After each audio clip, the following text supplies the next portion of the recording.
Hi folks, these are the two sheets that I'm going to be using today to make the Trifold file folio. I've got this sheet here with the curtains printed on it and this gold effect overlay.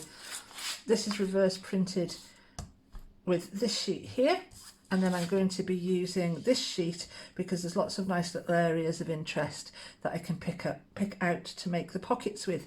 Now sorry if I'm repeating myself to some people. I have a lovely Epson borderless printer and I choose never to use it borderless. The reason for that is because the waste ink tank fills up really quickly. To get borderless, the printer has to spit ink over the edges of the paper. And so obviously, as well as wasting quite a lot of ink, that waste ink tank fills up really quickly, and that's another component that I have to buy. They're quite expensive for me and I find them hard to find. So my preference is to print out with a border and trim down. I'll go ahead and do that and I'll come back and we'll get started. Here are my sheets trimmed down. I didn't need to trim this one down because I'm going to be using it for the pockets, but I did anyway. Now this sheet we're going to fold into 3. Now I'm not a great fan of measuring and bringing maths into the equation. It's not my thing at all. So what I like to do wherever possible is find alternative ways to do my measuring. So for this I'm going to take a sheet of paper, mark off the end of my page here, and then I'm just going to fold this in half, make myself a little crease there, so now I know what the centre is without having to do any measuring. Make myself a little mark up at the top there so I know where I'm going. I'm not worried about these little pencil marks on the edge obviously because I'm going to cover those up with inking. So now I can go ahead and fold this in. I'd much rather do it this way than use folding boards and precise measurements because I'm not the best at maths and numbers, and I tend to get things wrong when I try. So I prefer to do it this way. Obviously, if you want to use a ruler and measure everything and use your scoring board, that's fine. So there we are. That's the basis. I think I might round off my edges. So I'll do that. Now, what I could do is fold this way. I think I might prefer that actually. And then I've got the curtains on the outside. I'll go ahead and ink that up. So there we are. I've inked up on both sides, and there's my lovely file folio starting to take shape. So now for the pockets. I could make little foldable flaps to glue down like this, or I could just glue the pocket straight down. We'll go ahead and look at tabs, and then I can always cut it down. So I know that I need to be allowing a little bit over the edge so that I can make the flap to tuck underneath and glue down. So I'm just going to mark off here and here, cut straight down this little pencil mark that I've made for myself here. Now I know I've made it a little wider than I need. I don't want these pockets going right up to the edge. So I'm going to allow myself a little bit on each side for gluing down. I'm not being specific about it. And I'm going to go down with my scoring board, which for me is a paper trimmer with a little rounded blade on it. It's not a blade as such. I'm sure you've got your own way of doing this. So I'll make my score mark there, and I've got a little line, similar sort of size. The other pockets will be the same size, and we'll measure them off this one. A lot of creative folk I've found, certainly when I went to, when I was doing my degree, my illustration degree, at the art college, which is now the university, about 50% of students were either dyslexic or had problems with numbers, dyscalculia, which I struggle with and can't pronounce properly. So if numbers isn't your game, then there are different ways to do things. So that's looking really nice. Now this pocket is going to be a little deeper than I wanted because I want to try and get all this clock in. So I'll trim down what I can from the top. I love this particular, I've got a big paper trimmer with self-sharpening blades that's all singing and all dancing and will last me a lifetime, but this is my go-to because I like this wire here trim that down as much as we can, and let's have a look how much depth I've got there. Okay, so I can either cut off a little bit of this clock.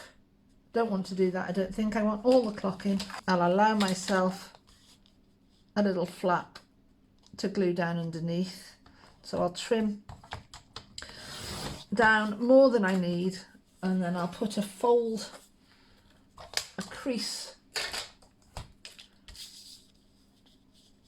just underneath the clock there, and then I can fold this back on itself. I haven't reverse printed the back of this one, don't need it.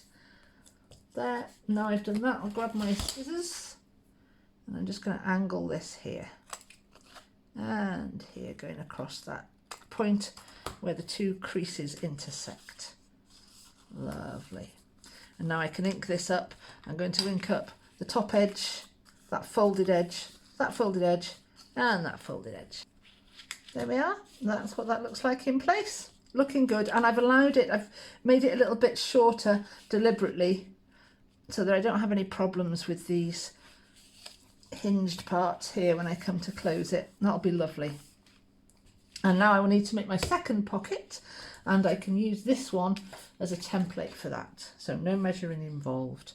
Now then, I could get these guys involved. Have I got enough here? Just about. Look at that. It's a little bit tight. I can use this piece here. I'm trying to make this with just this sheet of paper and not getting any more involved. So I might as well go ahead and make use of this. I could make my 2 additional pockets out of this actually. Might do that. So I'll cut this one in half. And if I'm going to cut it in half, I need to know where halfway is. So I'll grab my piece of measuring paper, make myself a little mark here, fold this in half. This was a trick one of my art lecturers taught to me when I was doing my final degree show. I had a lot of things to mount and frame, and to save me a lot of mither and getting things wrong with my dyscalculia, he showed me how to do it this way instead, and I was good to go. I'm not I'm not creasing that, I'm cutting it.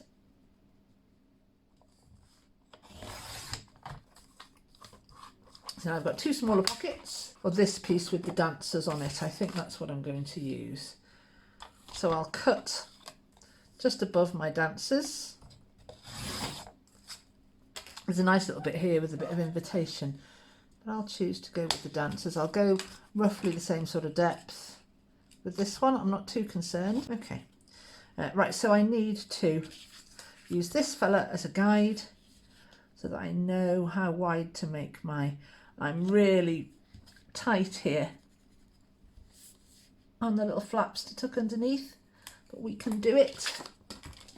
Get my scoring board and score down. If you haven't got a scoring board, then you can use a ruler, the back edge of your craft knife, the end of a paintbrush, anything like that, just something that's got a bit of a point to it but isn't too sharp. I haven't got much to work with here. There we go. And I think I'll glue straight down to the bottom of there rather than have another flap. You can do if you want to though. So there we go. There's 2 like that, and I've got this one that can go behind as well. I'm liking the way that looks. Okay, I'll go ahead and ink up these. So I'll glue down my first one here. I'm going to give myself a tiny little pencil mark, not much there, just so that I know where I'm gluing this one down. Oh, also what I'm going to do actually is just miter these corners a little bit before I glue. Make sure I've got it the right way up, and then a fine seam of glue, and along this bottom edge as well, just a very fine seam, just along there. I can go ahead, I've got my little pencil mark there. I don't know if it shows up on the video, but I can see it. And just line that up central and just line that up by eye.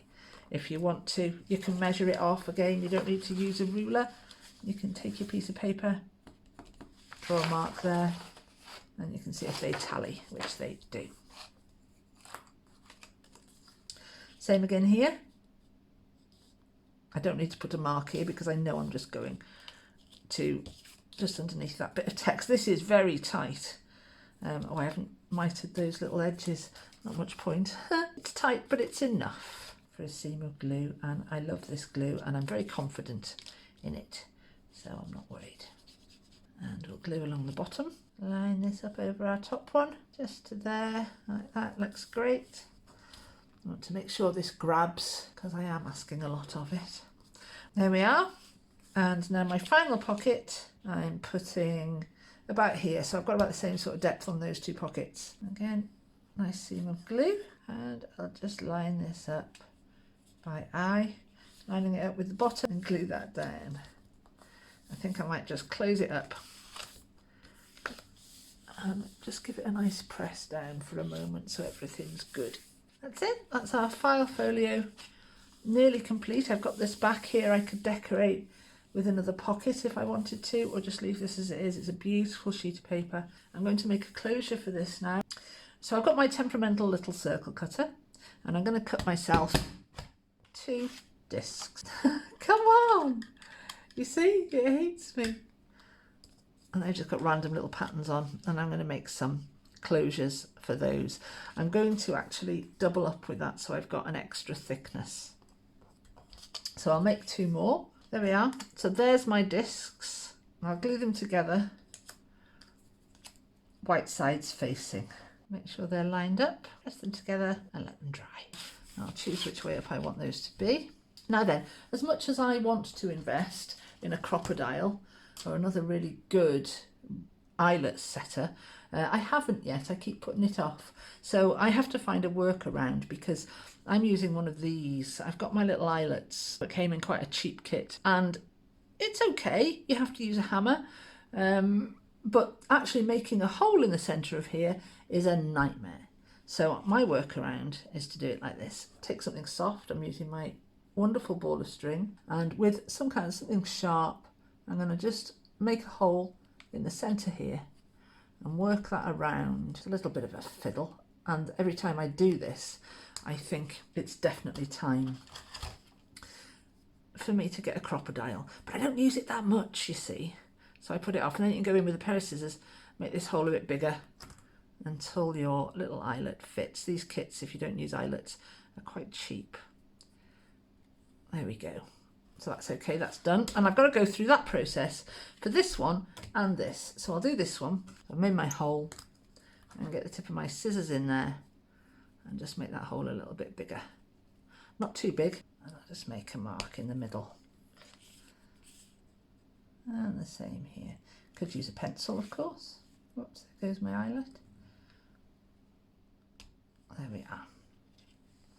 And now I can do the same with these 2 pieces. Being careful not to crease or damage my card in the process. So 1 hole in that side, 1 hole here. And I'll just go in with my scissors and make these holes just a tiny little bit bigger. Oh, I think I might have gone too big with that one. Of course, this card is much easier because it's only 1 sheet thick. There we are. So now I've inked these in. I've made my holes. I can go ahead and pop these. I could do with deeper eyelets for this, really. So there we go. There are the 2 little discs in place, and I've got a little bit of organza ribbon that I can now use to pop under and over and around to close. There we go. So now I'm ready to go in and glue on my little bit of lace.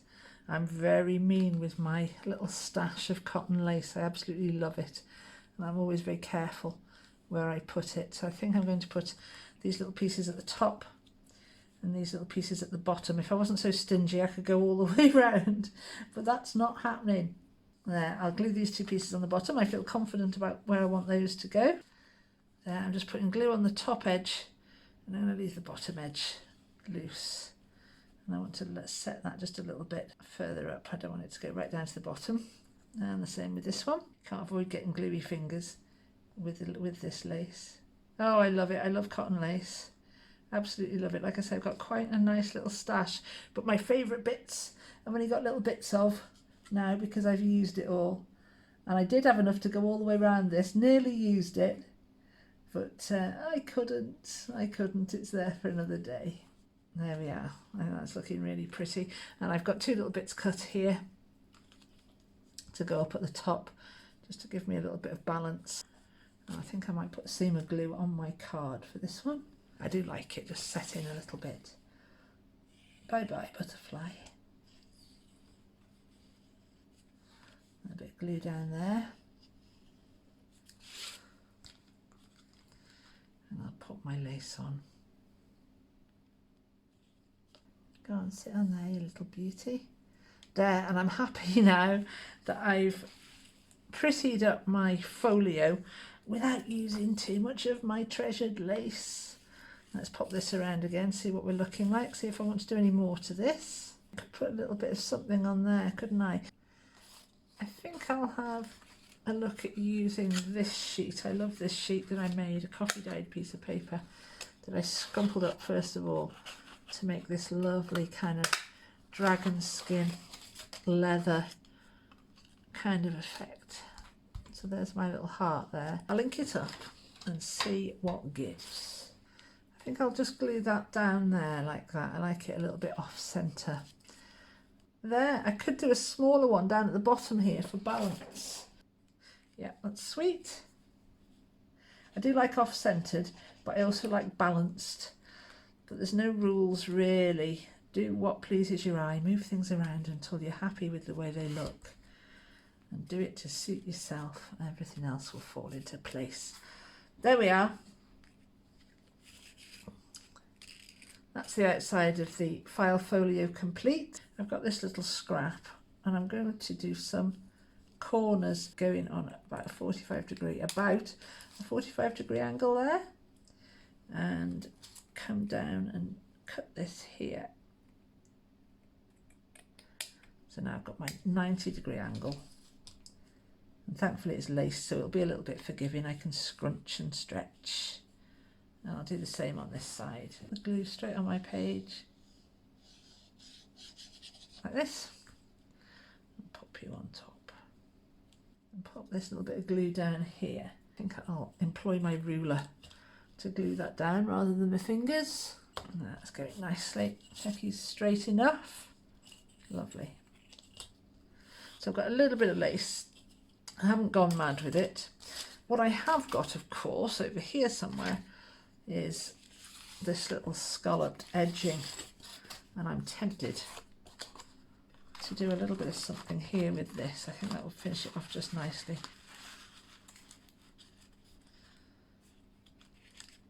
So I'll trim this down, cut it here with a pair of scissors and here with a pair of scissors. I'm being very thrifty with this piece of dyed paper that I made. Really like it.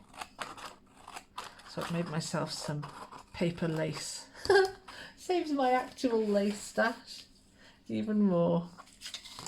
And I'll go in and give this a nice straight edge. Bit of a fiddle. There we are. So that's that straight edge inked. I'm not going to ink this twiddly edge. I'll get into all sorts of mess with it. There we go. Look at that. I'm liking the way that looks all together. There.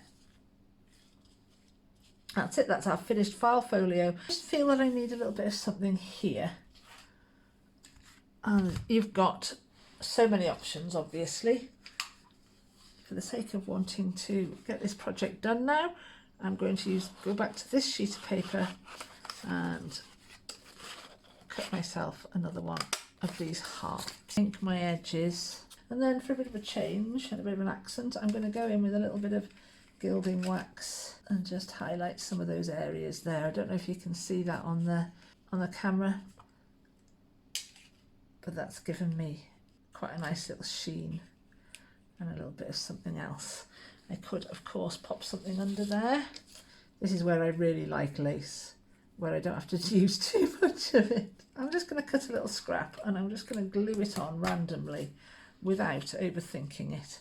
I'll do it on this edge. I do very often find that I get on much better if I just go for it rather than try and think about it too much. You'll hear me saying that quite a lot. Put that on a bit of an angle there like that. Now you see, now that's worked out a lot better than me fiddling about and trying to work out what I wanted to do. I just did it and I was happy with the results. The magic little secrets of creativity, I think. Just do it. There, now I've got a little shimmering heart with those nice textures and that tiny little scrap of lace there. I'm done. I'm done. I hope you love that. If you go ahead with this project, do show us your finished makes. I'm really looking forward to seeing how you interpret this little trifold folio. An insert to a large pocket in your journal. Fantastic little thing in its own right. Make a lovely gift, you know, with tabs on for happy birthday or whatever. What a fantastic card and little gift to receive. See you soon.